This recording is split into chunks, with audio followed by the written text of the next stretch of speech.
Suscríbete a Venganza Perfecta. Nos encantaría saber desde qué parte del mundo nos acompañas. Cuéntanos en los comentarios. Ahora, sumerjámonos en la historia de hoy. En un restaurante de lujo, mi yerno me vació un balde de sobras en la cabeza y se rió: «Eso es lo que te mereces». Mi hija dijo: «Tiene razón, papá». Yo no dije nada. Solo me limpié la cara y me fui. Pero antes de irme, hice una llamada rápida. ¿Qué pasó después? Nunca lo olvidaron. Me alegra tenerte aquí. Sigue mi historia hasta el final y comenta desde qué ciudad nos ves para saber hasta dónde ha llegado mi historia. Debería haber sabido que algo andaba mal en el momento en que entré a Le Grand Polanco ese martes por la noche. Mi hija Emma apenas levantó la vista cuando me acerqué a su mesa, con sus dedos bien arreglados deslizando la pantalla de su teléfono con esa indiferencia ensayada a la que me había acostumbrado a lo largo de los años. Marcos, mi yerno, estaba recostado en su silla como si fuera el dueño del lugar, girando su copa de vino con ese tipo de arrogancia que surge cuando crees que te has ganado algo por lo que nunca trabajaste. El restaurante vibraba con las conversaciones discretas de la élite de la Ciudad de México. Las copas de cristal reflejaban la cálida luz de los candelabros, y el aroma a trufa y a perfume caro flotaba en el aire. Se suponía que esta era una cena de celebración. Emma me había llamado 3 días antes, con una voz inusualmente dulce, para preguntarme si quería unirme a ellos a cenar en uno de los restaurantes más elegantes de la ciudad. Mirando hacia atrás, debí haberme preguntado por qué estaba siendo tan generosa con una invitación a un lugar que cobraba 8,000 pesos por una comida. «Llegas tarde, papá», dijo Emma sin apartar los ojos de su pantalla. Llevaba puesto el collar de perlas que le había regalado para su boda, el que había pertenecido a su madre. Verlo en su cuello solía llenarme de calidez, pero esa noche se sentía como una burla. «Había más tráfico del que esperaba», respondí, acomodándome en la silla frente a ellos. A mis 64 años, mis articulaciones ya no eran las mismas, y el largo día en la oficina me había dejado más cansado de lo habitual. Había estado gestionando algunos detalles finales para los informes trimestrales de Desarrollos Colinas. Aunque Emma y Marcos asumían que pasaba mis días jugando ajedrez en el parque como un jubilado olvidado. Marcos finalmente reconoció mi presencia con una sonrisa de suficiencia que me puso la piel de gallina. «Ricardo, qué bueno verte». Su tono tenía esa falsa familiaridad que siempre me ponía los nervios de punta. Emma y yo justo estábamos discutiendo nuestros planes para la remodelación de la casa de fin de semana. Asentí cortésmente, aunque algo en la forma en que dijo nuestros planes me molestó. La casa de descanso en Valle de Bravo había estado en mi familia durante 30 años. La había comprado con mi propio dinero, producto de mi propia empresa, pero de alguna manera Marcos hablaba de ella como si se la hubiera ganado. El mesero apareció junto a nuestra mesa, profesional y eficiente. «Buenas noches, señor. ¿Desea algo de beber?» «Solo agua, por favor», dijo, notando cómo Marcos ponía los ojos en blanco ante mi modesta elección. «Vamos, Ricardo», dijo Marcos, alzando más la voz, atrayendo la atención de las mesas cercanas. «Vive un poco. Pide un poco de vino. Puedes pagarlo, ¿no?» Había algo cruel en su risa, algo que me erizó los vellos de la nuca. Emma finalmente dejó su teléfono y me miró con esa expresión a la que había aprendido a temer. Era la misma mirada que solía darme cuando tenía 16 años y quería algo caro. «Papá, Marcos y yo queríamos hablar contigo de algo importante». Sentí una presión en el pecho. Según mi experiencia, las conversaciones que comenzaban con algo importante rara vez terminaban bien. «¿Qué tienen en mente?» Marcos se inclinó hacia adelante, apoyando los codos sobre la mesa, ignorando por completo la etiqueta básica. «Hemos estado pensando en tu situación de vivienda. Esa casa tan grande en el Pedregal, todas esas escaleras. A tu edad, ¿no crees que es hora de considerar algo más manejable?» Las palabras me golpearon como una bofetada. Mi hogar. La casa donde había criado a Emma, donde Margarita y yo habíamos pasado nuestros años más felices, donde cada habitación guardaba recuerdos de toda una vida. «Estoy bastante cómodo donde estoy, gracias». «Pero, papá», intervino Emma, con su voz adoptando ese tono quejumbroso que solía hacer que Margarita sacudiera la cabeza con decepción. Los costos de mantenimiento, el impuesto predial. ¿No sería mejor vender y mudarte a un lugar más pequeño? Tal vez a una de esas bonitas comunidades para personas mayores. Me quedé mirando a mi hija, esta mujer por la que había sacrificado todo, tratando de procesar lo que estaba escuchando. Emma, yo construí esa casa con mis propias manos. Tu madre eligió cada mueble. No estoy listo para renunciar a eso. Marcos rió, un sonido completamente desprovisto de calidez. ¿Listo?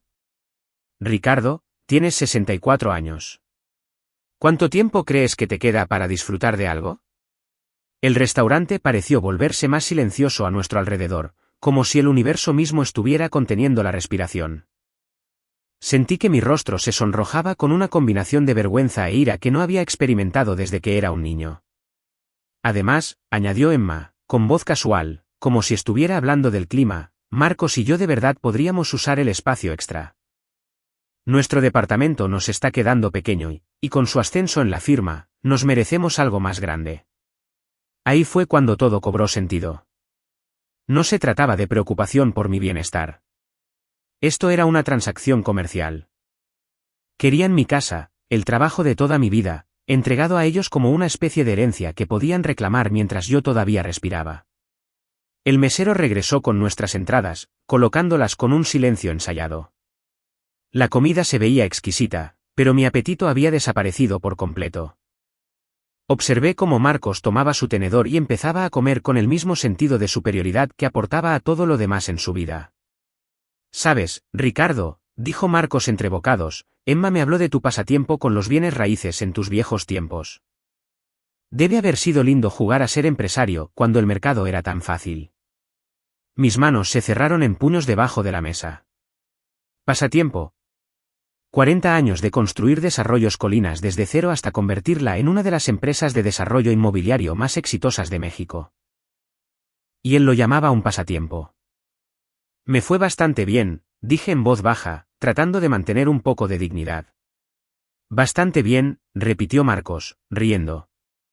Qué modesto de tu parte, aunque supongo que cuando tratas con pequeñas propiedades residenciales, lo que está en juego no es tan importante, ¿verdad? Pequeñas propiedades residenciales.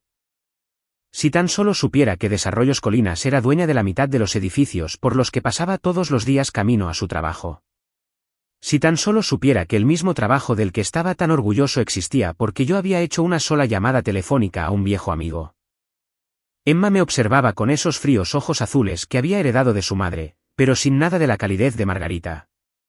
Papá, estás siendo egoísta. Piensa en lo que es práctico. ¿Egoísta? La palabra hizo eco en mi mente mientras estaba sentado allí, rodeado de la opulencia de un restaurante que podría comprar con el cambio que llevaba en el bolsillo, escuchando a mi propia hija llamarme egoísta por querer conservar el hogar que había construido. Fue entonces cuando Marcos se puso de pie. Pensé que se iba a disculpar, tal vez para ir al baño. En cambio, caminó hacia la estación de los meseros y regresó con un pequeño recipiente de plástico. Mi sangre se heló cuando me di cuenta de lo que contenía. ¿Sabes qué, Ricardo?, dijo Marcos, con la voz lo suficientemente alta como para que varios comensales se voltearan a mirar. Creo que necesitas un golpe de realidad sobre cuál es tu lugar en esta familia. Antes de que pudiera reaccionar, antes incluso de que pudiera procesar lo que estaba pasando, Marcos volcó el recipiente sobre mi cabeza. Sobras de comida de los platos de otras mesas cayeron en cascada por mi rostro y sobre mi camisa. Trozos de pescado, salsa, migas de pan y Dios sabe qué más me cubrieron el cabello y gotearon sobre el mantel blanco impecable. El restaurante quedó completamente en silencio, a excepción del sonido de mi propia respiración entrecortada y el ruido húmedo de la comida golpeando el suelo. Podía sentir las miradas de todos a nuestro alrededor, esa mezcla de horror y fascinación que surge al presenciar la humillación total de alguien. Eso es lo que te mereces, viejo, dijo Marcos, con voz triunfante. Tal vez ahora entiendas quién está realmente al mando. Miré a Emma, rezando para que mostrara alguna señal de la hija que había criado, algún destello del amor que creía que compartíamos. En lugar de eso, me miró directamente a los ojos y dijo, «Tiene razón, papá. Es hora de que aprendas cuál es tu lugar». Me quedé allí sentado por lo que pareció una eternidad. La comida resbalaba por mi cara, mi camisa estaba arruinada. Mi dignidad destrozada frente a una sala llena de extraños. El olor de las sobras mezcladas era abrumador y podía saborear la amarga combinación de sabores en mis labios. Lentamente, metí la mano en el bolsillo de mi saco y saqué mi teléfono. Mis manos temblaban, no sabría decir si de rabia o de humillación. Busqué entre mis contactos hasta que encontré el nombre que buscaba. Marcos seguía riendo, disfrutando de su momento de triunfo. Emma había vuelto a su teléfono como si no hubiera pasado nada extraordinario. Ninguno de los dos prestó atención cuando presioné el botón de llamar. Jaime, dije en voz baja cuando la llamada se conectó. Soy Ricardo. Sí, sé que es tarde. Necesito que ejecutes los documentos que discutimos el mes pasado. Todos ellos. Esta misma noche. Terminé la llamada y me guardé el teléfono en el bolsillo. Luego me puse de pie, me limpié la cara con la servilleta de tela y los miré a ambos por última vez. Disfruten su cena, dije, con voz firme a pesar de todo. Tengo el presentimiento de que será su última comida así de cara durante un buen tiempo. Salí del Gran Polanco con tanta dignidad como un hombre cubierto de sobras de comida pudo lograr. Detrás de mí, escuché la risa de Marcos haciendo eco en el comedor y la voz de Emma diciendo algo sobre ancianos dramáticos. No tenían idea de lo que acababan de poner en marcha. Pensaban que estaban tratando con un anciano débil y confundido al que podían intimidar hasta la sumisión. Estaban a punto de descubrir lo equivocados que estaban. El aire fresco de la noche en la Ciudad de México golpeó mi rostro cuando salí a la acera.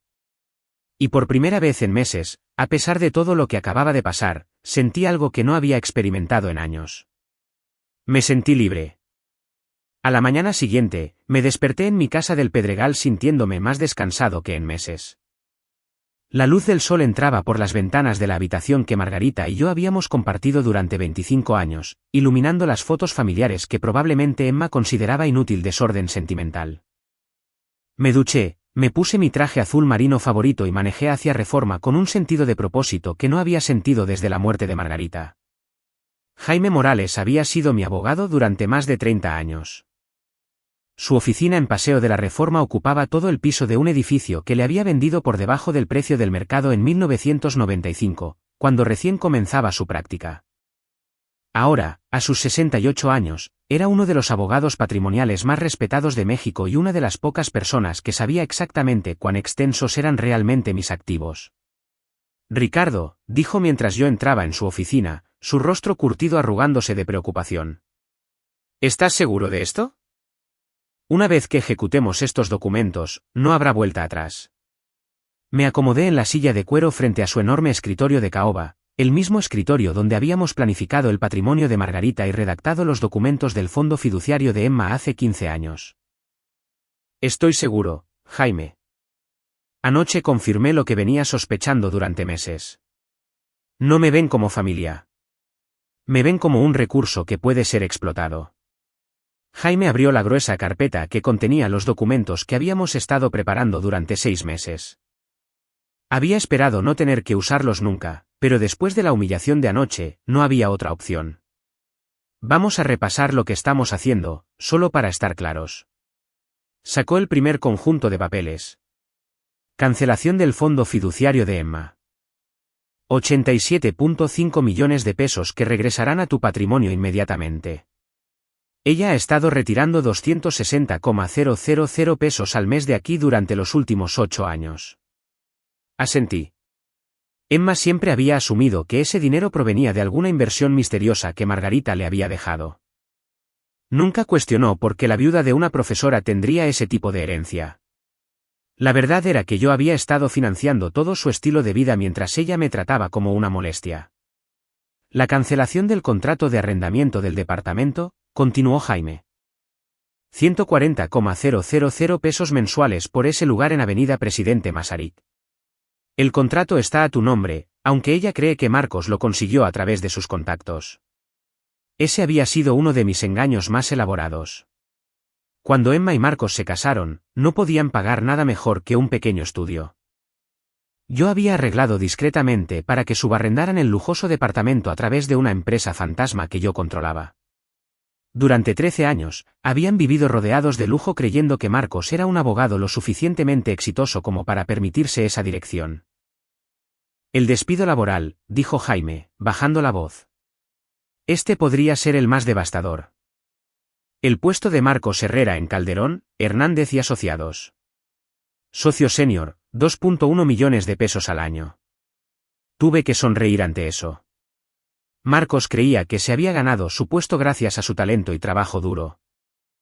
No tenía idea de que David Calderón y yo habíamos sido compañeros de universidad, o de que yo había invertido 35 millones de pesos en la firma de David cuando estaba luchando por mantenerla a flote en 2008. Todo lo que hizo falta fue una conversación sobre darle una oportunidad a un joven abogado prometedor, y Marcos se encontró por la vía rápida hacia una sociedad que nunca mereció. Y finalmente, dijo Jaime, deslizando el último documento sobre el escritorio, la transferencia de activos a la Fundación Margarita Colinas. 3,500 millones de pesos en activos líquidos, más las transferencias de las escrituras de la casa de fin de semana, el penthouse en la ciudad que has mantenido en secreto, y la propiedad del Pedregal. Tomé la pluma, una Montblanc que Margarita me había regalado por nuestro 20º aniversario. Mi mano estaba firme mientras firmaba cada documento, terminando con mi firma completa en los papeles de la fundación. Margarita siempre había querido ayudar a niños que habían perdido a sus padres. Ahora lo haría, solo que no de la forma en que lo habíamos planeado originalmente.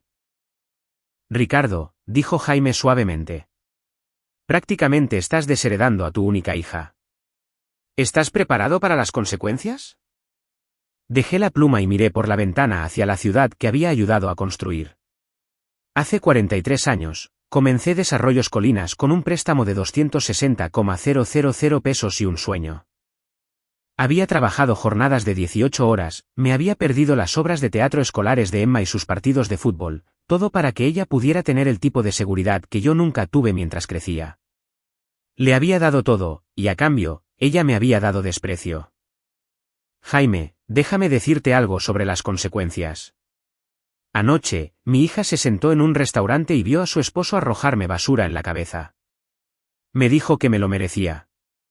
Me miró a los ojos y dijo que era hora de que aprendiera cuál era mi lugar.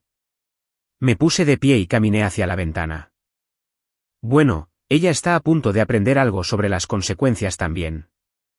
Después de salir de la oficina de Jaime, conduje hasta la sede de Desarrollos Colinas en Santa Fe. El edificio era de 42 pisos de vidrio y acero, un monumento a 4 décadas de adquisiciones estratégicas y proyectos de desarrollo.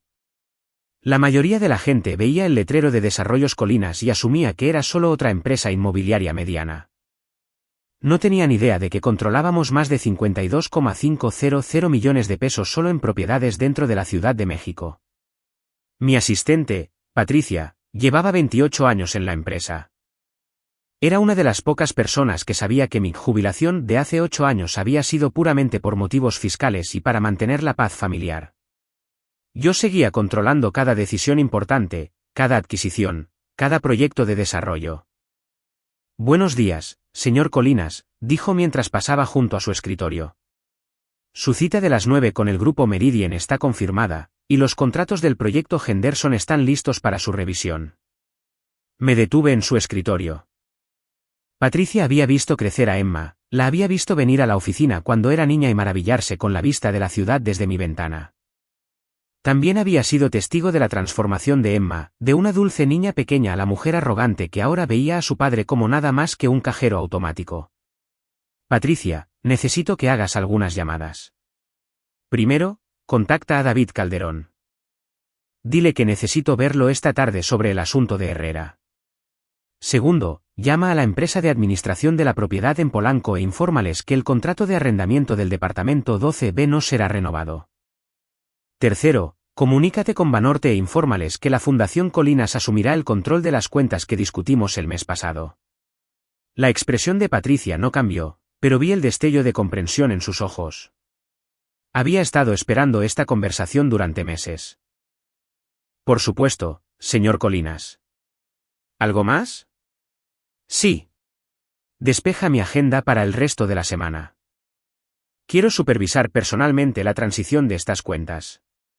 Pasé la tarde en mi oficina revisando la cascada de cambios que comenzarían en cuestión de horas. El pago mensual del fondo fiduciario de Emma estaba programado para procesarse mañana. En lugar de 260,000 pesos, recibiría una notificación de que el fideicomiso había sido disuelto. La renta del departamento, que ella creía que Marcos pagaba, simplemente dejaría de ser cubierta. En 30 días, recibirían una notificación de desalojo. Pero la situación laboral era la más delicada. Marcos tenía que creer que perdía su trabajo por circunstancias comerciales normales, no por ninguna conexión conmigo. Con los años había aprendido que la venganza más efectiva era la que parecía una consecuencia natural. A las 3, David Calderón llamó a la puerta de mi oficina. Era un hombre alto y delgado, con las sienes canosas, que había convertido su bufete de abogados en uno de los más prestigiosos de México con mi discreto respaldo financiero. Ricardo, dijo, acomodándose en la silla frente a mi escritorio. Patricia dijo que querías discutir el tema de Marcos Herrera. Sabía que esta conversación sería difícil. David consideraba a Marcos un empleado valioso, ignorando que su éxito era completamente artificial. David, necesito que despidan a Marcos de la firma. De manera silenciosa, profesional, pero permanente. Las cejas de David se arquearon. Ricardo, esa es una petición importante. Marcos está nominado para socio senior este año. Ha traído a algunos clientes muy importantes. Los clientes que trajo, dije con cuidado, le fueron presentados a través de conexiones que él no se da cuenta de que vinieron de mí. La cuenta del Grupo Pineda, el proyecto del Desarrollo Nuevo Polanco, incluso el contrato del Museo de Arte Moderno. Todo eso provino de mi red de contactos, no de su talento. Abrí el cajón de mi escritorio y saqué una carpeta gruesa. He documentado a cada cliente por los que Marcos se ha atribuido el mérito, junto con la fuente real de cada introducción. Si revisas esto, verás que Marcos Herrera nunca ha generado un solo peso de negocio legítimo para tu firma. David tomó la carpeta y empezó a leer, su expresión volviéndose más preocupada con cada página. Después de 20 minutos, me miró con algo parecido al horror. Ricardo, si esto es exacto, entonces Marcos se ha estado atribuyendo el mérito de tu desarrollo de negocios durante más de una década. Es exacto. Llevé registros detallados porque quería entender exactamente cuánto de su éxito era real y cuánto fabricado. Me incliné hacia adelante. David, no te pido que destruyas al hombre. Te pido que dejes de apoyarlo artificialmente. Quítale las cuentas que llegaron a través de mí, deja de darle el trato preferencial que te pedí y déjalo triunfar o fracasar por sus propios méritos. David cerró la carpeta y se recostó en su silla. Sin estas cuentas, Marcos tendría suerte si calificara para abogado junior, ni hablar de socio. Entonces eso es lo que se merece. Esa noche, manejé a mi casa en el Pedregal y me senté en el jardín de Margarita, viendo el sol ponerse sobre la propiedad que habíamos construido juntos. Esta casa guardaba 36 años de recuerdos. Los primeros pasos de Emma en la alfombra de la sala. Su fiesta de graduación de la preparatoria en el patio trasero. Las mañanas de Navidad cuando todavía creía en la magia y en el amor familiar. Saqué mi teléfono y me puse a ver las fotos que había tomado en la boda de Emma hace 13 años. Ahí estaba ella, radiante con su vestido blanco, bailando con Marcos mientras yo observaba desde un lado. Incluso entonces, había visto algo calculador en los ojos de Marcos, algo que me incomodaba. Pero Emma lo amaba, y me había convencido de que el amor sería suficiente. El teléfono sonó en mi mano, sobresaltándome y sacándome de mis recuerdos. El nombre de Emma apareció en la pantalla. Por un momento, consideré no contestar, pero la curiosidad me venció. Papá. Su voz sonaba extraña, casi insegura. Solo quería llamarte y, bueno, sobre lo de anoche. Tal vez fuimos un poco duros. Un poco duros. Casi me echo a reír. ¿Qué ha provocado este cambio de actitud, Emma? No sé a qué te refieres.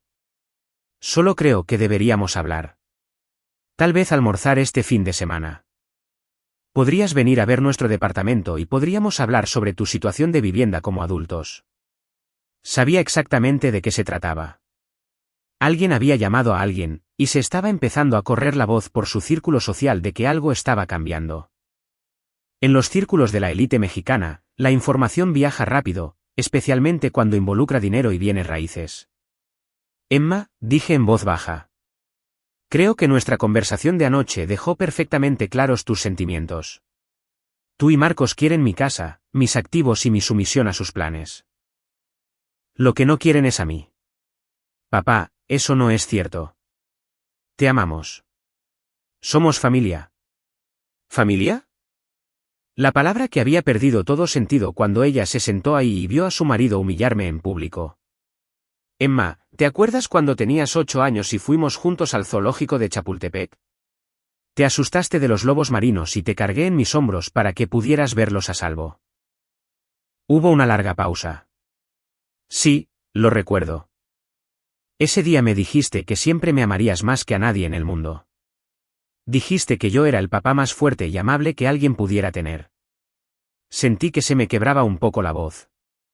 ¿Qué le pasó a esa niña, Emma? La gente crece, papá. Las relaciones cambian. Eso no significa que no nos importes. La gente crece, como si convertirse en adulto significara volverse cruel.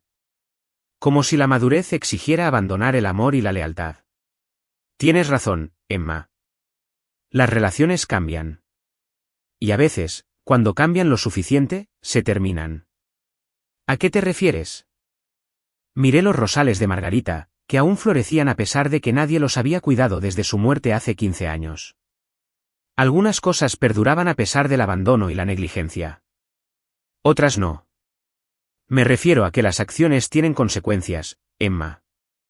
Tú y Marcos tomaron su decisión anoche. Ahora tendrán que vivir con ella.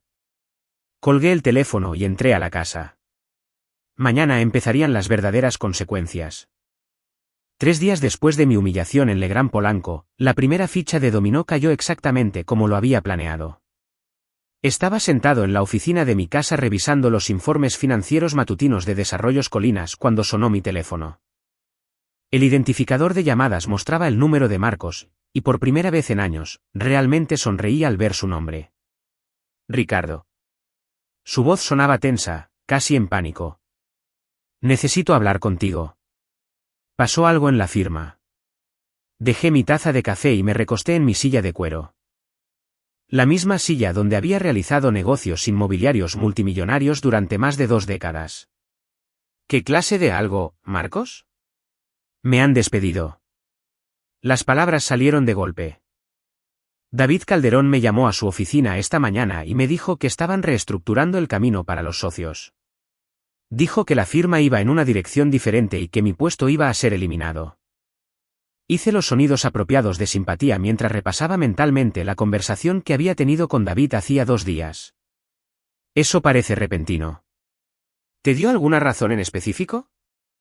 Ese es el punto, dijo Marcos, su voz elevándose con frustración. Fue vago en todo. Dijo algo sobre las relaciones con los clientes y que el desarrollo del negocio no cumplía con las expectativas. Pero Ricardo, yo traje la cuenta del Grupo Pineda apenas el año pasado. El acuerdo del desarrollo Nuevo Polanco valía 52,5 millones de pesos en honorarios. ¿Cómo pueden decir que no estoy cumpliendo con las expectativas? Pobre Marcos. Aún no tenía idea de que todos los clientes importantes de los que alguna vez se atribuyó el mérito le habían sido entregados a través de mis conexiones. La cuenta del Grupo Pineda llegó a través de una compañera de universidad de Margarita, cuyo esposo formaba parte de su junta directiva. El acuerdo de Nuevo Polanco fue un favor a un viejo amigo que me debía considerablemente más de 52,5 millones de pesos en cortesías profesionales. ¿Has hablado con Emma de esto? Pregunté, genuinamente curioso sobre cómo mi hija estaba manejando la primera grieta en su fachada cuidadosamente construida. ¿Ella? Marcos hizo una pausa y pude escucharlo luchar por encontrar las palabras adecuadas. No lo está tomando bien. No para de preguntar cómo vamos a mantener nuestro estilo de vida, qué le vamos a decir a nuestros amigos. Ricardo, necesito tu consejo. Tú has estado en los negocios más tiempo que nadie que yo conozca. ¿Qué harías tú? La ironía era casi abrumadora. El hombre que me había humillado en público hacía 3 días ahora me pedía ayuda. Pero con los años había aprendido a tener paciencia, y la mejor venganza siempre se sirve con una sonrisa. Marcos, el campo legal es competitivo. A veces estas cosas pasan sin que sea culpa tuya. ¿Has considerado buscar en despachos más pequeños? Tal vez algo fuera de la Ciudad de México. ¿Fuera de la Ciudad de México? Marcos sonaba horrorizado. Ricardo, ¿tienes idea de lo que vale mi reputación en esta ciudad? No puedo simplemente empezar de nuevo en alguna oficinita legal en una plaza comercial en Cuautitlán Izcalli. ¿Su reputación? La reputación que yo le había construido a través de décadas de cuidadoso networking e introducciones estratégicas. Bueno, tal vez surja algo. Estas cosas tienen una forma de resolverse solas. Después de que Marcos colgó, llamé a Patricia a la oficina. ¿Cómo van los arreglos de Polanco? La empresa administradora ha sido notificada de que el contrato no será renovado. Han recibido instrucciones de empezar a mostrar el departamento a nuevos posibles inquilinos a partir de la próxima semana. Los ocupantes actuales han sido informados de que tienen 30 días para desalojar. Sentí una pequeña punzada de culpa por el departamento. Emma se había enamorado de ese espacio desde el momento en que entró hace 13 años. La vista del bosque de Chapultepec desde las ventanas de la sala, los pisos de mármol, las molduras de techo que le recordaban a las grandes casas que había visitado de niña. No tenía idea de que la renta mensual de 140,000 pesos era mayor de lo que Marcos ganaba como salario neto, o de que yo había estado cubriendo la diferencia a través de un complejo arreglo de empresas fantasma y honorarios de administración. Y la cancelación del fondo fiduciario se procesó ayer por la mañana, continuó Patricia. La señorita Emma recibió la notificación por correo certificado.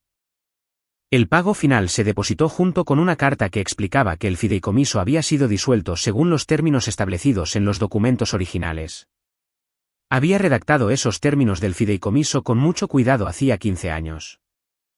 El fondo podía disolverse en cualquier momento si el beneficiario demostraba una conducta inconsistente con los valores e intenciones del creador del fideicomiso. Dudaba que Emma se hubiera molestado alguna vez en leer la letra pequeña. Esa tarde, conduje hacia la ciudad para una reunión con la junta directiva de la Fundación Margarita Colinas. Nos reunimos en una sala de conferencias con vista al bosque de Chapultepec en un edificio que había comprado en 1988 y remodelado para albergar oficinas de organizaciones sin fines de lucro. El objetivo de la fundación era brindar apoyo educativo a niños que habían perdido a sus padres, algo que Margarita y yo habíamos discutido extensamente antes de su muerte. Sara Villalobos, la directora de la fundación, extendió los documentos financieros sobre la pulida mesa de conferencias. Señor Colinas, con el fondo de 3,500 millones de pesos que usted ha establecido, podremos ofrecer becas completas a aproximadamente 800 niños durante los próximos 20 años. El impacto será extraordinario. Asentí, revisando los planes de asignación. Margarita siempre creyó que la educación era el mejor regalo que se le podía dar a un niño. Estaría encantada de saber que su memoria ayudará a tantos jóvenes a construir mejores futuros. Hay una pregunta, dijo Sara con vacilación. Los medios de comunicación eventualmente notarán una donación tan grande. ¿Está preparado para la publicidad sobre sus actividades filantrópicas? Lo había considerado cuidadosamente. En los círculos sociales de México, una donación benéfica de 3,500 millones de pesos generaría mucha atención. Emma y Marcos tarde o temprano se enterarían de que había regalado una cantidad de dinero que empequeñecía sus expectativas de herencia más descabelladas. Prefiero mantener mis donaciones caritativas en privado, dije, pero entiendo que el anonimato completo puede no ser posible con una donación de este tamaño. Esa noche, estaba preparando la cena en mi cocina cuando Emma me llamó. Pude darme cuenta inmediatamente por su voz de que había recibido el aviso de cancelación del fideicomiso. Papá, hoy recibí una carta rarísima de un bufete de abogados del que nunca he oído hablar. Dicen que mi fondo fiduciario ha sido cancelado. Tiene que haber un error. Seguí cortando verduras para mi ensalada, un hábito que había desarrollado desde la muerte de Margarita. Cocinar para uno requería habilidades diferentes a las de las comidas familiares que solíamos compartir. ¿Qué decía la carta exactamente? Algo sobre una conducta inconsistente con los valores del fideicomiso. Papá, esto no tiene sentido. Ese fondo era el dinero de mi mamá. No puedes simplemente quitármelo. Dejé el cuchillo y caminé hacia la ventana de la sala, mirando hacia la propiedad que Margarita y yo habíamos diseñado juntos. Emma, ese fondo fiduciario se estableció con mi dinero en memoria de tu madre. Los documentos legales eran muy claros sobre las condiciones bajo las cuales podía ser cancelado. ¿Condiciones? ¿Qué condiciones? Papá, Marcos acaba de perder su trabajo y ahora esto. Es como si todo se estuviera desmoronando a la vez. El pánico en su voz era inconfundible. Por primera vez en su vida adulta, Emma se enfrentaba a la posibilidad de consecuencias financieras reales. Había vivido durante tantos años en la burbuja que yo había creado para ella, donde el dinero aparecía mágicamente y los problemas se resolvían solos, que nunca había aprendido a lidiar con la adversidad real. Emma, tal vez esta sea una oportunidad para que Marcos y tú se vuelvan más independientes. Muchas parejas logran vivir cómodamente con mucho menos de lo que tú estás acostumbrada. ¿Independientes? Su voz se elevó bruscamente. Papá, ¿tienes idea de cuáles son nuestros gastos mensuales? Solo el departamento cuesta 140,000 pesos. Luego están los pagos del coche, la membresía del club de campo, los seguros. Marcos necesita mantener cierta imagen para su carrera. ¿Qué carrera?, pensé, pero me guardé la observación. Emma, las personas ajustan su estilo de vida para que coincida con sus ingresos todo el tiempo. No es el fin del mundo. No lo entiendes, dijo, con su voz volviéndose desesperada. No podemos simplemente mudarnos a un departamentito en la colonia Portales. Nuestros amigos, nuestro círculo social, todo lo que hemos construido depende de mantener cierto nivel de vida. Sentí que una ira fría crecía en mi pecho. Todo lo que habían construido, como si algo de su estilo de vida se lo hubieran ganado en lugar de haberles sido obsequiado. Como si el nivel de vida que tan desesperadamente quería mantener no hubiera sido financiado en su totalidad por mi generosidad. Emma, hace 3 días, tú y Marcos dejaron muy claro que me consideran una carga, una vergüenza, alguien que necesitaba aprender cuál era su lugar en su familia. Ahora me llamas para pedirme ayuda porque ese mismo estilo de vida está amenazado. Hubo un largo silencio. Cuando Emma volvió a hablar, su voz había cambiado, se había vuelto más suave, más manipuladora. Papi, siento lo de la otra noche. Marcos estaba estresado por el trabajo y yo estaba cansada. No queríamos lastimar tus sentimientos.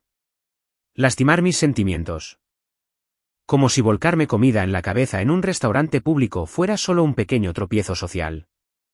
Como si ver a mi propia hija probar mi humillación fuera solo un malentendido. Emma, esto no se trata de sentimientos lastimados. Se trata de respeto. Se trata del hecho de que has pasado años dando por sentado mi apoyo mientras me tratas como una molestia. Eso no es cierto, papá. Te amamos. Eres nuestra familia. La familia no se humilla mutuamente en los restaurantes, Emma. La familia no conspira para quitarse sus casas. La familia no les dice a sus padres que aprendan cuál es su lugar. Podía escucharla llorar ahora. Sollozos suaves que alguna vez me habrían roto el corazón. Pero había aprendido algo importante en los últimos días. A veces amar significaba permitir que las personas enfrentaran las consecuencias de sus decisiones, incluso cuando esas personas fueran tus propios hijos. Papá, por favor. ¿No podemos arreglar algo? Tal vez podría ir este fin de semana y podríamos hablar las cosas. Solo tú y yo. Como en los viejos tiempos. Como en los viejos tiempos. Cuando ella tenía 8 años y pensaba que yo podía resolver cualquier problema, luchar contra cualquier monstruo, mejorar todo con solo un abrazo y una promesa, antes de que aprendiera que verme como alguien débil y patético era más rentable que verme como alguien que la amaba. Emma, las decisiones ya están tomadas. La cancelación del fondo fiduciario es permanente. Los documentos se presentaron hace 3 días y no pueden revertirse. ¿Hace 3 días? Su voz se volvió muy silenciosa. Papá, hace 3 días fue el martes, la noche que cenamos en Le Grand Polanco. No confirmé ni negué su cálculo. A veces, las declaraciones más poderosas se hacen a través del silencio. Planeaste esto, susurró. Te sentaste ahí y dejaste que Marcos me humillara. Y tú ya tenías planeado todo esto. No, Emma. Esperé hasta el último momento a que recordaras quién era yo, lo que significaba para ti, lo que significábamos el uno para el otro. Esperaba que me defendieras o al menos mostraras un respeto básico por el hombre que te crió y te apoyó toda tu vida. Pero cuando no lo hiciste, cuando me miraste a los ojos y me dijiste que me merecía ser humillado, ahí fue cuando llamé a mi abogado. El llanto de Emma se hizo más fuerte, más desesperado. Papá, no puedes hacer esto. Somos tu familia. Somos todo lo que tienes. Caminé hacia la repisa donde estaba la fotografía de Margarita, rodeada de fotos de Emma cuando era niña. Recuerdos felices de fiestas de cumpleaños y vacaciones familiares y tranquilas mañanas de domingo cuando en verdad éramos una familia que se amaba. No, Emma, ustedes eran todo lo que tenía. Y decidiste que no era suficiente. Colgué el teléfono y apagué el timbre. Afuera, el sol se ponía sobre los jardines que Margarita había plantado hace 20 años. Mañana traería nuevos desafíos para Emma y Marcos a medida que descubrieran en qué gran medida sus vidas habían sido sostenidas por mi mano invisible. Pero, por esta noche, finalmente estaba en paz con las decisiones que había tomado.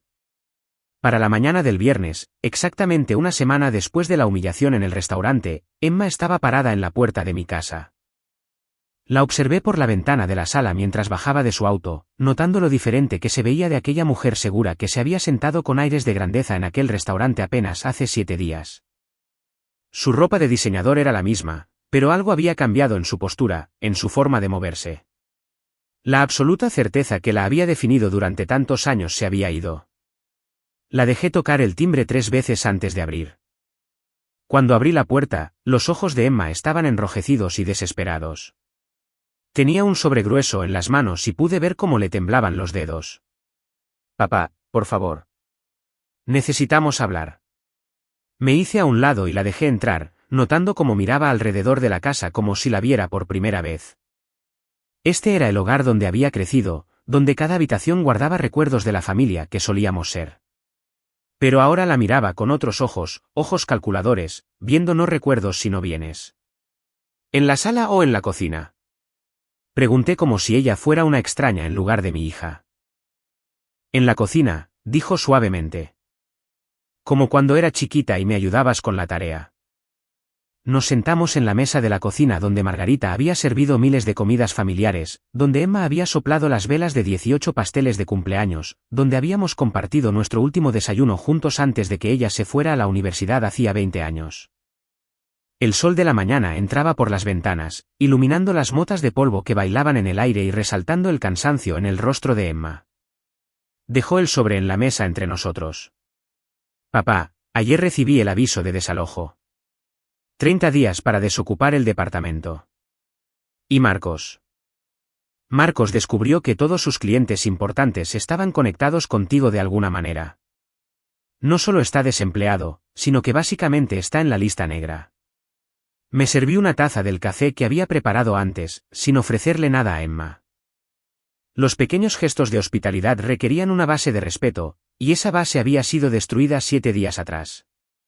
¿Cómo descubrió las conexiones con los clientes? Pregunté, verdaderamente curioso sobre qué hilo se había desenredado primero. David Calderón se lo dijo, la voz de Emma era plana, derrotada. Le dijo que Marcos nunca había traído ningún negocio legítimo, que cada cuenta importante había sido arreglada a través de tu red. Marcos llegó a la casa y aventó cosas. Rompió el jarrón de cristal de mamá, el que le regalaste por su aniversario. El jarrón que Margarita había amado tanto, destruido en un ataque de ira por un hombre que nunca se había ganado nada en la vida. Sentí que se me tensaba la mandíbula, pero mantuve mi voz nivelada. ¿Y qué esperaba Marcos que hicieras con esta información? Emma se miró las manos, evitando mis ojos. Él quiere que te convenza para que restituyas el fondo fiduciario y lo ayudes a recuperar su trabajo. Dice que estás manipulando la situación por despecho, y que la familia debería perdonar y olvidar. Perdonar y olvidar. El grito de guerra de las personas que nunca se han disculpado verdaderamente por sus acciones. ¿Y tú qué piensas, Emma? Se quedó callada durante mucho tiempo, mirando el sobre frente a ella.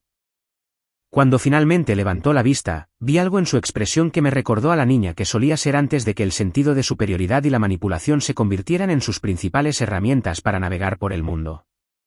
Creo que nunca supe realmente quién eras, dijo suavemente. Pensé que eras solo mi papá, jubilado, viviendo de tu pensión y el seguro social. No tenía idea de Desarrollos Colinas, de las conexiones, de nada de eso. Me recosté en mi silla, estudiando a la mujer en la que se había convertido mi hija. Emma, ¿alguna vez te preguntaste cómo un jubilado de bienes raíces podía permitirse mantener una casa como esta? ¿Alguna vez cuestionaste cómo tu madre, una maestra de primaria, pudo haberte dejado un fideicomiso por valor de 87,5 millones de pesos? Su rostro se enrojeció. Yo asumí que habías sido más inteligente con el dinero que la mayoría de la gente. Tal vez algunas buenas inversiones, algo de suerte con el mercado de valores. Asumiste lo que era conveniente asumir, la corregí. Nunca hiciste preguntas porque no querías respuestas que pudieran complicar la narrativa que habías construido sobre tu vida. Emma abrió el sobre y sacó un fajo de papeles. Papá, he estado investigando toda la semana. Desarrollos Colinas no es solo una pequeña empresa de bienes raíces. Eres dueño de la mitad de la Ciudad de México. No dije nada, dejándola procesar la realidad que ella había elegido ignorar durante tantos años. La Torre Meridien, el Complejo Rivera, el desarrollo de Punta del Puerto. Tu firma está en todos ellos. Papá, vales. Hizo una pausa, luchando con los números. 5,250 millones de pesos, tal vez más. ¿Más? Dije simplemente. Emma se me quedó mirando como si fuera un extraño. ¿Por qué ocultaste esto? ¿Por qué dejaste que pensáramos que solo sobrevivías con una pensión? Me levanté y caminé hacia la ventana, mirando hacia los jardines donde Margarita había pasado innumerables horas cultivando rosas que aún florecían 15 años después de su muerte. Porque quería saber quién eras realmente, Emma. No quién eras cuando pensabas que podías heredar mi riqueza, sino quién eras cuando pensabas que yo era solo un padre común y corriente que te amaba. Y ahora lo sabes, susurró ella. Ahora lo sé. Me volví para mirarla. Sé que estás dispuesta a humillarme en público cuando crees que soy débil. Sé que conspirarás con tu marido para quitarme mi casa cuando crees que soy vulnerable. Sé que me ves como un obstáculo para tu estilo de vida en lugar de como alguien que merece tu respeto. Los hombros de Emma temblaron mientras empezaba a llorar de nuevo. Papá, lo siento. Siento mucho todo, lo del restaurante, lo de la casa, lo de no apreciar lo que has hecho por nosotros. Había estado esperando esta disculpa durante una semana, pero ahora que llegaba, se sentía vacía. Emma, no lamentas lo que hiciste. Lamentas las consecuencias. Ella me miró con ojos desesperados. Eso no es cierto. Te amo, papá. Eres mi padre. Yo era tu cajero automático, dije en voz baja. En el momento en que pensaste que el dinero había dejado de fluir, decidiste que yo era prescindible. Volví a la mesa y me senté frente a ella. Emma, déjame decirte lo que va a pasar. La cancelación del fideicomiso es permanente. El contrato del departamento no se renovará. Marcos no recuperará su trabajo, y yo no brindaré ninguna asistencia financiera para ayudarlos a mantener el estilo de vida que creen que se merecen. Papá, por favor. Levanté una mano para detenerla. No he terminado. He transferido la mayor parte de mi patrimonio a la Fundación Margarita Colinas. 3,500 millones de pesos se destinarán a otorgar becas universitarias para niños que han perdido a sus padres. Niños que entienden lo que significa valorar a las personas que los aman. El rostro de Emma palideció. 3,500 millones de pesos. Papá, esa es mi herencia. Es la herencia de mis hijos. Tu herencia dependía de que fueras digna de ella, dije. Has demostrado que no lo eres. Se inclinó sobre la mesa, con la voz frenética. ¿Qué pasa con la casa? ¿Qué pasa con la casa de verano en Acapulco? ¿Qué hay de las joyas de mi mamá? La casa y la propiedad de verano también han sido transferidas a la fundación. Las joyas de Margarita. Hice una pausa, pensando en el collar de perlas que Emma había llevado a la cena hacía 7 días. Las joyas de Margarita irán a alguien que comprenda su valor sentimental, no solo su valor monetario. Emma me miró en estado de shock. Estás regalando todo. Todo lo que yo debía heredar. Todo lo que asumiste que ibas a heredar, ¿corregí? Emma, nunca te ganaste nada de este dinero. Nunca trabajaste por él, nunca te sacrificaste por él, nunca demostraste ni siquiera una gratitud básica por él. ¿Por qué merecerías heredarlo? Se puso de pie abruptamente, y su silla rechinó contra el suelo de la cocina. Porque soy tu hija. Porque la sangre importa. Porque la familia cuida de la familia. Yo también me puse de pie, mirándola directamente a los ojos. La familia sí cuida de la familia, Emma. Durante 36 años, yo te cuidé. Construí una empresa, gané una fortuna y la compartí contigo generosamente. Y cuando necesité que me mostraras aunque fuera un respeto básico, elegiste humillarme. Un solo error. Gritó ella. Una mala noche y me estás castigando por el resto de mi vida. Una mala noche en la que me mostraste exactamente quién eres realmente, respondí. Emma, si me hubieras defendido en ese restaurante, si hubieras mostrado aunque fuera un momento de lealtad o amor, no estaríamos teniendo esta conversación. Se dejó caer de nuevo en su silla, sollozando incontrolablemente. Papá, ¿qué se supone que debo hacer? ¿Cómo se supone que voy a vivir? No sé cómo mantenerme. Nunca he tenido que hacerlo. Y ahí estaba, la confesión que lo revelaba todo. A sus 36 años, mi hija nunca había aprendido a ser independiente porque yo había hecho que fuera innecesario. Yo había creado su dependencia y luego me sorprendí cuando ella me resintió por ello. Emma, millones de personas se mantienen por sí mismas todos los días. Tienen trabajos, hacen presupuestos, toman decisiones responsables. Tú puedes aprender a hacer lo mismo. Pero no sé cómo, susurró. Sentí que mi corazón se ablandaba un poco. Esto era lo más honesto que había dicho en años. Entonces lo descubrirás, de la misma manera que yo lo hice cuando tenía 21 años y comencé mi primer negocio con 260,000 pesos y sin ninguna red de seguridad. Ella me miró con algo que podría haber sido esperanza. ¿Me ayudarás? No con dinero, sino con consejos, con orientación. Consideré su petición con cuidado. Una parte de mí quería decir que sí, para restaurar alguna versión de nuestra relación, para ayudarla a convertirse en la persona que debió haber sido todo el tiempo. Pero otra parte de mí recordaba la mirada en sus ojos cuando Marcos me volcó comida en la cabeza. La frialdad de su voz cuando me dijo que me lo merecía. Emma, eso depende enteramente de ti. Si puedes aprender a tratarme con respeto, si puedes construir una vida basada en tus propios esfuerzos en lugar de mi dinero, si puedes convertirte en alguien digno de mi tiempo y atención, entonces tal vez podamos tener algún tipo de relación. ¿Y si no puedo? La acompañé hasta la puerta principal, la misma puerta por la que había entrado cuando era niña volviendo de la escuela, como adolescente trayendo a sus amigos, como una joven mujer anunciando su compromiso con Marcos. Entonces tendrás la vida que has elegido y yo tendré la paz que me he ganado. Emma se volvió en el umbral, con el rostro surcado de lágrimas. Papá, sí te amo. Sé que ya no crees eso, pero te amo. Miré a esta mujer que había sido el centro de mi mundo durante 36 años, que había sido mi orgullo y alegría y mi mayor decepción. Emma, el amor no es solo un sentimiento. Es una decisión. Es como tratas a las personas cuando es difícil, cuando es inconveniente, cuando no hay ningún beneficio para ti. Elegiste no amarme cuando más importaba. Ahora tendrás que vivir con esa decisión. Cerré la puerta y volví a la cocina donde el sobre con su investigación estaba esparcido sobre la mesa.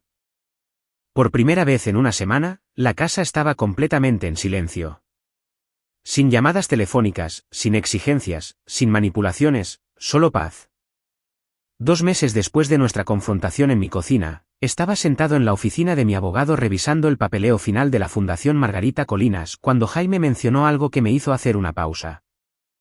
Ricardo, pensé que debías saber que Emma ha estado llamando a la oficina repetidamente preguntando sobre la posibilidad de impugnar la transferencia de la fundación.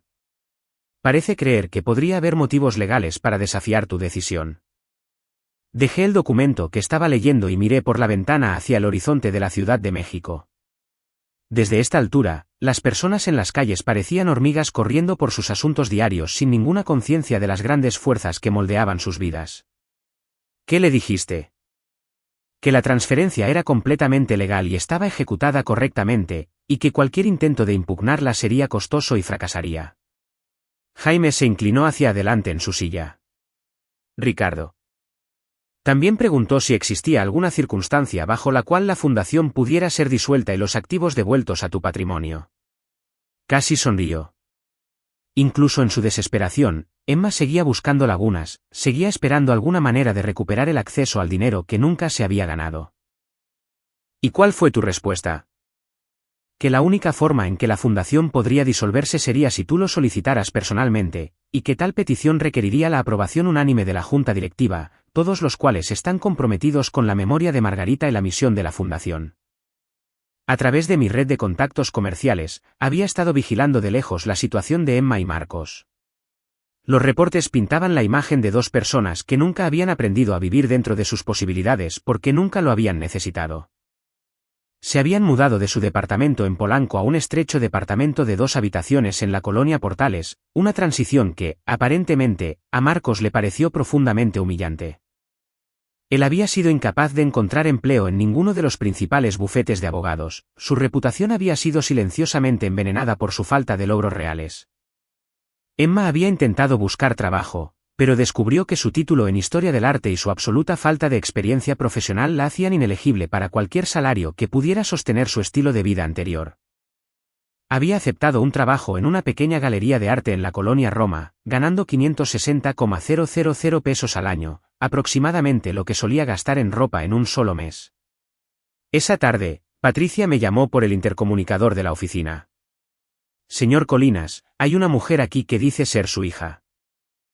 No tiene cita, pero dice que es urgente. Había estado esperando esta visita durante semanas. Los intentos anteriores de reconciliación de Emma se habían realizado por teléfono o a través de mensajes entregados por Jaime, pero la desesperación eventualmente empuja a las personas a tomar medidas más directas. Hazla pasar, Patricia, pero quédate cerca de tu escritorio en caso de que necesite ayuda. Emma se veía terrible cuando entró en mi oficina. Su cabello, usualmente peinado a la perfección, colgaba lacio alrededor de su cara. Su ropa, aunque todavía cara, mostraba signos de desgaste que sugerían que no estaba renovando su guardarropa con la frecuencia de antes. Y lo más revelador de todo, se desenvolvía de manera diferente, sin el sentido de derecho que la había definido durante tantos años. Se quedó en la puerta por un momento, mirando alrededor de la oficina que representaba 4 décadas de mi trabajo. El escritorio de caoba donde había firmado tratos por valor de cientos de millones. La pared de premios y reconocimientos de varias organizaciones empresariales. Las fotografías con alcaldes, gobernadores y otras personas influyentes que habían moldeado el desarrollo del país durante la última generación. Nunca lo supe, dijo en voz baja, acomodándose en la silla frente a mi escritorio. Todas esas veces que viniste a mis eventos escolares, a mi graduación, a mi boda. Pensaba que eras solo mi papá. No tenía idea de que eras esto. No respondí de inmediato.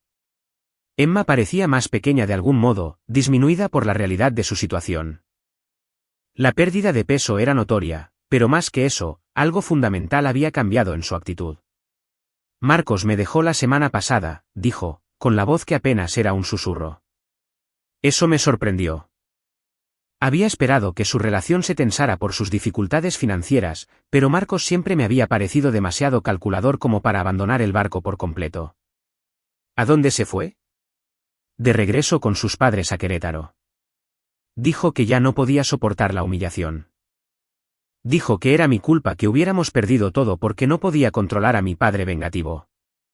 La voz de Emma se quebró un poco en las últimas palabras. Se llevó el poco dinero que nos quedaba y dijo que yo podía buscar mi propio camino. Sentí que se agitaba una pequeña punzada de simpatía por mi hija, pero la hice a un lado. El abandono de Marcos fue ciertamente cruel, pero también era predecible. Los hombres como Marcos solo son leales al éxito y la comodidad. Cuando desaparecen, Ellos también lo hacen.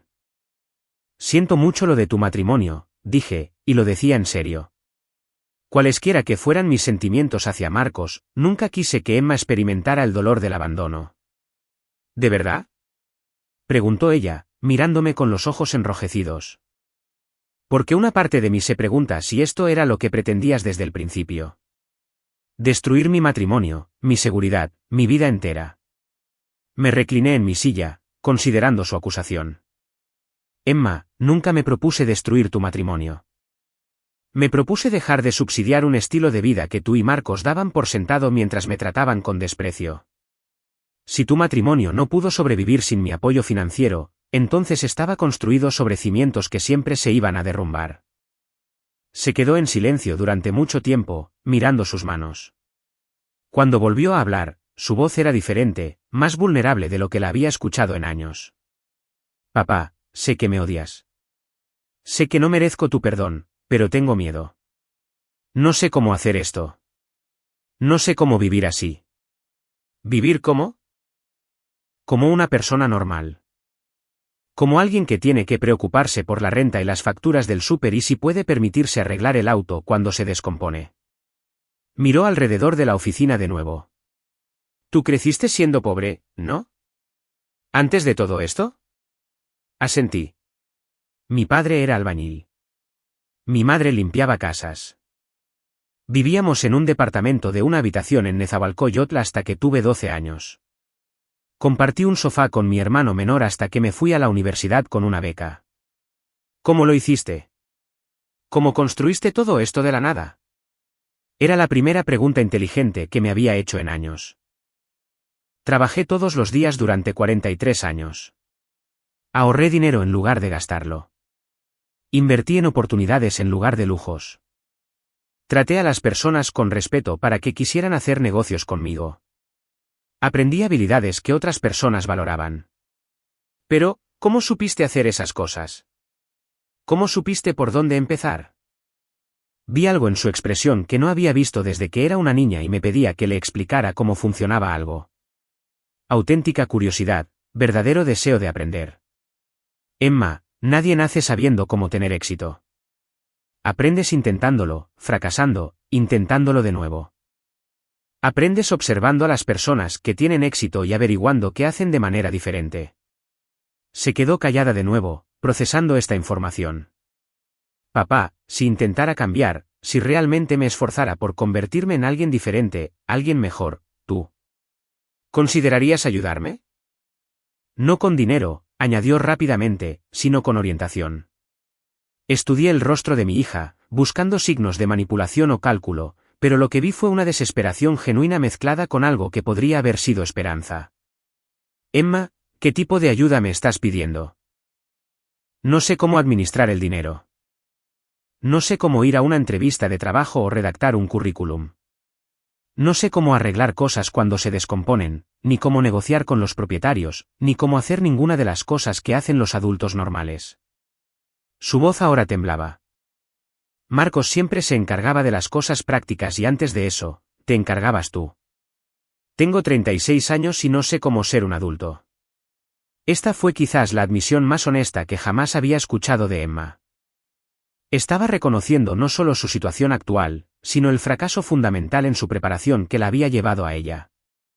¿Qué harías con ese conocimiento si te lo diera? Lo usaría para construir una vida de la que pueda estar orgullosa.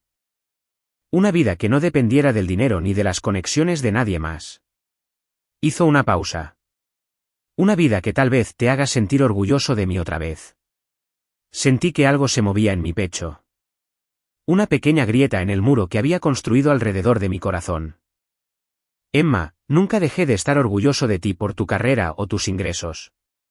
Dejé de estar orgulloso de ti por la forma en que tratabas a las personas, por cómo me tratabas a mí. Lo sé.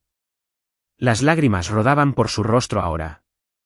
Papá, sé que no puedo deshacer lo que hice en ese restaurante. Sé que no puedo retirar las cosas que dije o la forma en que actué. Pero si pudiera demostrarte que ya no soy esa persona, si pudiera mostrarte que aprendí algo al perderlo todo, ¿eso te importaría? caminé hacia la ventana y miré hacia la calle donde había comenzado mi primer negocio hacía 43 años, un pequeño local que había rentado por 5,250 pesos al mes, donde había trabajado jornadas de 16 horas tratando de entender el mercado inmobiliario que eventualmente me haría rico. Emma, las pruebas no son palabras. Las pruebas son acciones constantes a lo largo del tiempo. Si quieres demostrar que has cambiado, entonces cambia. No me lo cuentes. Demuéstramelo. ¿Cuánto tiempo tendría que demostrártelo? Me di la vuelta para mirarla. El tiempo que sea necesario para que yo crea que es real. Se puso de pie, secándose los ojos con el dorso de la mano.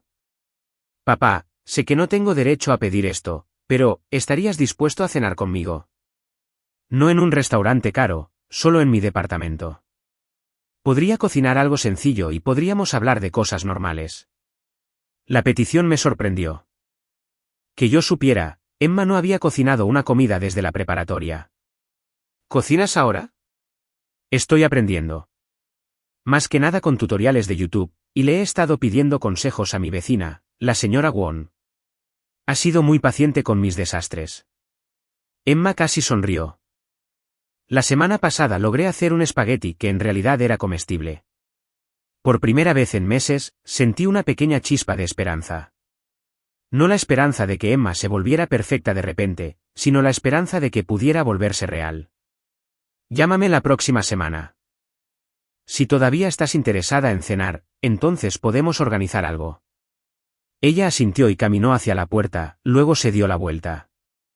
Papá, gracias por no rendirte completamente conmigo. No me he rendido contigo, Emma, pero tampoco voy a rescatarte. La persona en la que te conviertas a continuación tiene que ser alguien que construyas tú misma.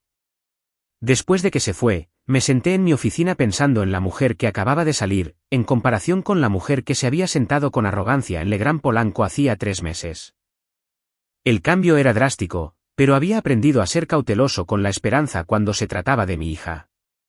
Aún así, por primera vez desde la muerte de Margarita, sentí que tal vez no estuviera completamente solo en el mundo. El teléfono sonó, interrumpiendo mis pensamientos. La voz de Patricia se escuchó por el intercomunicador. Señor Colinas, tengo a la señora Rodríguez de la Fundación en la línea 1. Dice que ha habido un desarrollo interesante con uno de los becarios. Levanté el teléfono, listo para concentrarme en el trabajo que le había dado sentido a mi vida desde que Emma me había mostrado quién era en realidad.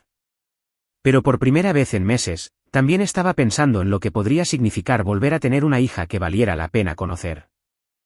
6 meses después, estaba parado en el centro comunitario en el centro histórico, viendo a 23 jóvenes recibir sus primeras becas de la Fundación Margarita Colinas.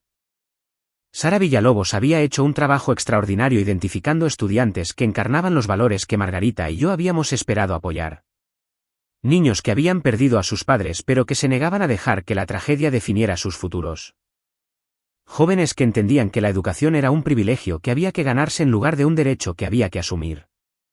María Santos, de 17 años, había perdido a ambos padres en un accidente automovilístico cuando tenía 14. Había estado trabajando a medio tiempo mientras mantenía un promedio de 10, planeando asistir a una universidad pública porque era todo lo que podía pagar. Ahora sostenía una carta de aceptación de la Universidad Iberoamericana, con matrícula completa, alojamiento y comidas cubiertos por la fundación. Diego Wong, de 16 años, había estado viviendo con su abuela desde que su padre murió en un accidente de construcción. Su madre había regresado a China, incapaz de afrontar la vida en México sin su esposo. Diego se había estado enseñando cálculo a sí mismo con libros de la biblioteca porque su escuela no podía costear clases avanzadas de matemáticas. La beca de la fundación le permitiría asistir al TEC de Monterrey y estudiar ingeniería, algo que había soñado pero que nunca pensó posible. Estos jóvenes entendían lo que Emma nunca había aprendido. Que las oportunidades eran preciosas precisamente porque eran raras, y que la gratitud era la respuesta natural a la generosidad. Señor Colinas, Sara Villalobos se acercó a mí cuando la ceremonia estaba terminando. Quería agradecerle de nuevo por hacer esto posible.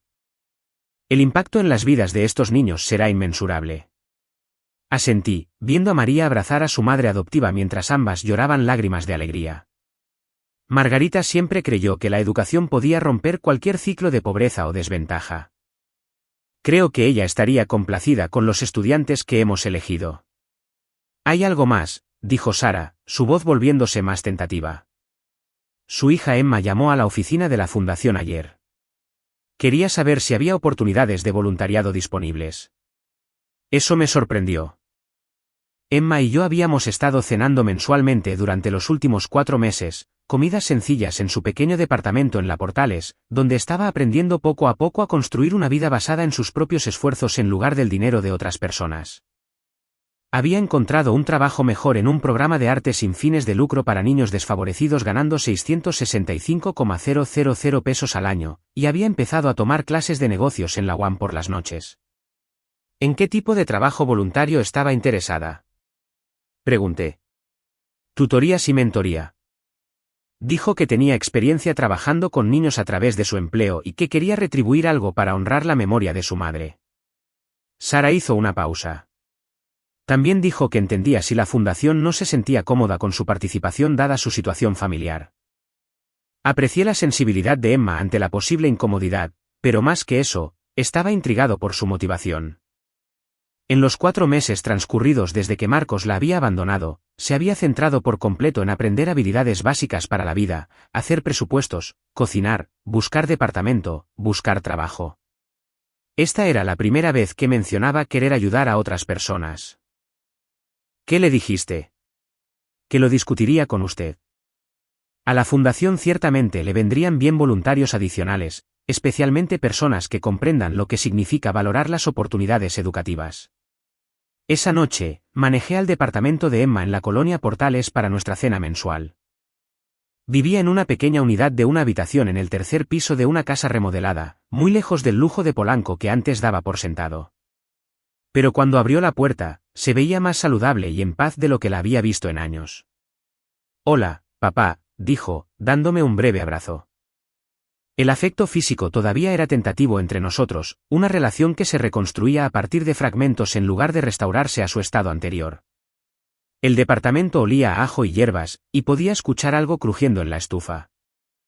Emma se había convertido en una cocinera sorprendentemente decente en los últimos meses, abordando las recetas con la misma determinación que aplicaba a cualquier otro aspecto de aprender a ser autosuficiente.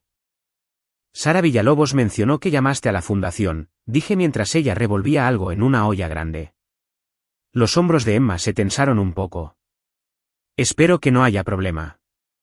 Sé que la fundación es importante para ti y no quería sobrepasarme. ¿Por qué quisiste ser voluntaria allí específicamente? Ella bajó el fuego debajo de la olla y me miró. Porque finalmente entiendo lo que mamá intentaba enseñarme y lo que tú intentabas mostrarme sobre el valor de la educación y el trabajo duro. Hizo una pausa, buscando las palabras adecuadas. Papá, cuando crecía, todo me llegaba muy fácil. Buenas escuelas, ropa bonita, la colegiatura de la universidad y luego el fideicomiso. Nunca tuve que luchar por nada, así que nunca entendí por qué otras personas batallaban. Sirvió pasta en 2 platos, un espagueti sencillo con salsa marinera que la habría horrorizado 6 meses atrás, pero que esa noche olía de maravilla.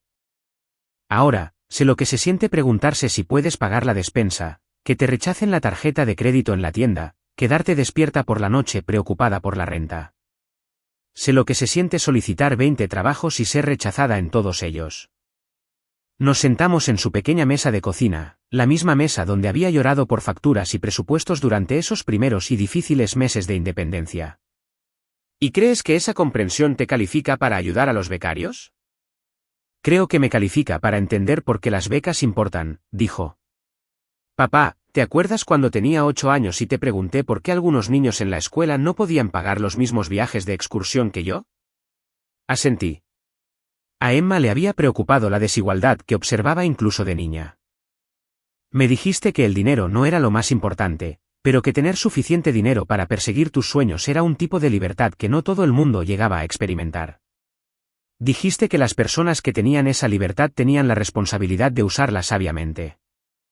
Tomó un pequeño bocado de pasta, todavía sin sentirse del todo cómoda comiendo frente a mí. Nunca entendí a qué te referías hasta que yo misma perdí esa libertad.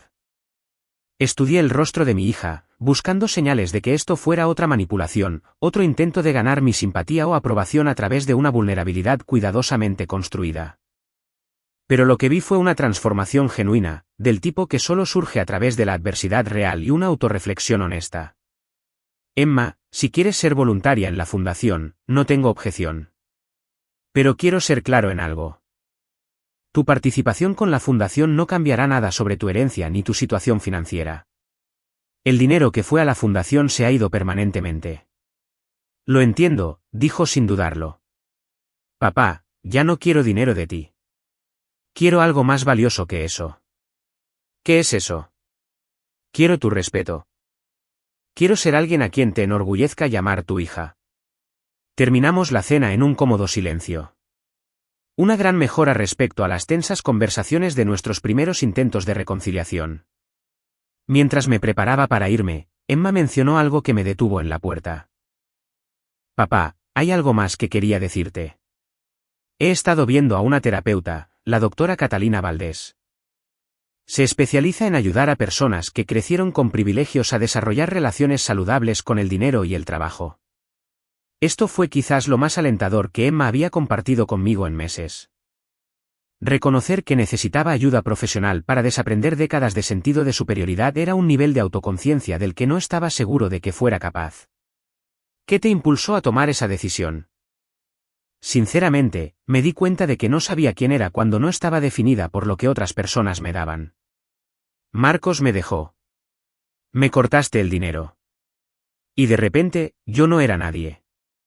No tenía idea de cómo ser una persona en lugar de solo la hija de alguien o la esposa de alguien.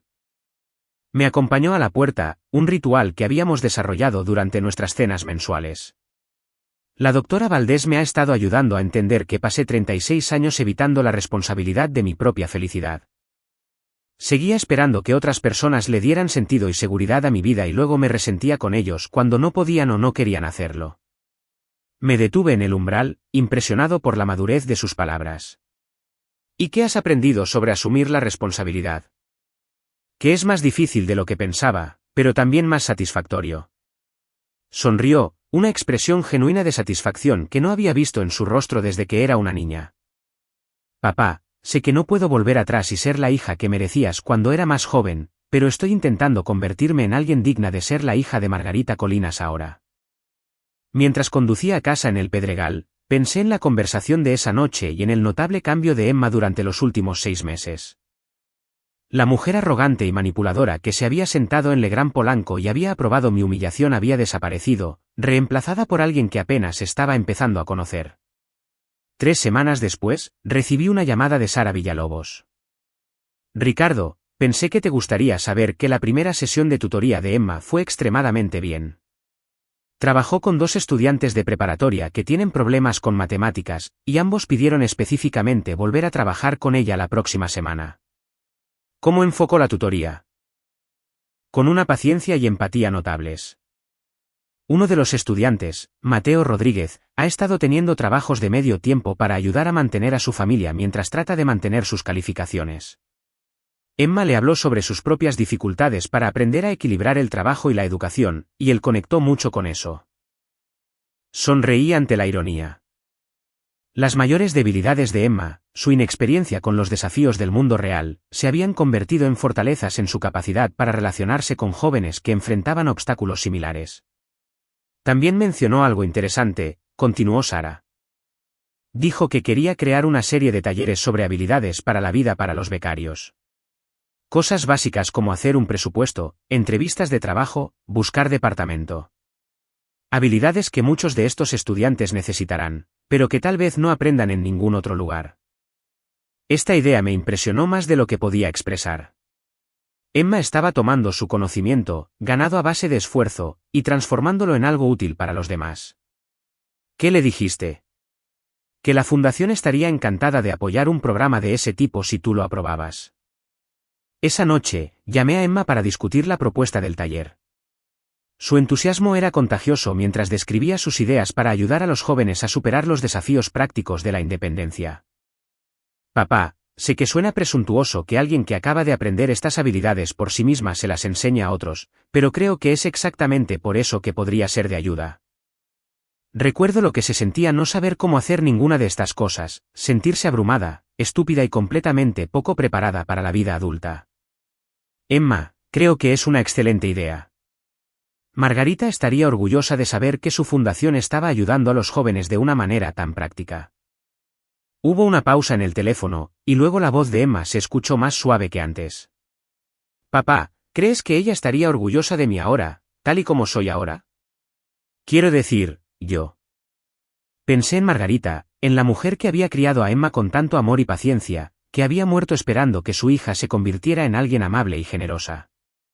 Sí, Emma, creo que estaría muy orgullosa de la mujer en la que te estás convirtiendo. ¿Y qué hay de ti? Preguntó en voz baja. ¿Tú estás orgulloso de mí? Miré alrededor de la casa donde Margarita y yo habíamos construido nuestra vida juntos, donde habíamos criado a la niñita que ahora estaba encontrando su camino de regreso a los valores que habíamos tratado de inculcarle. Sí, Emma, estoy orgulloso de ti.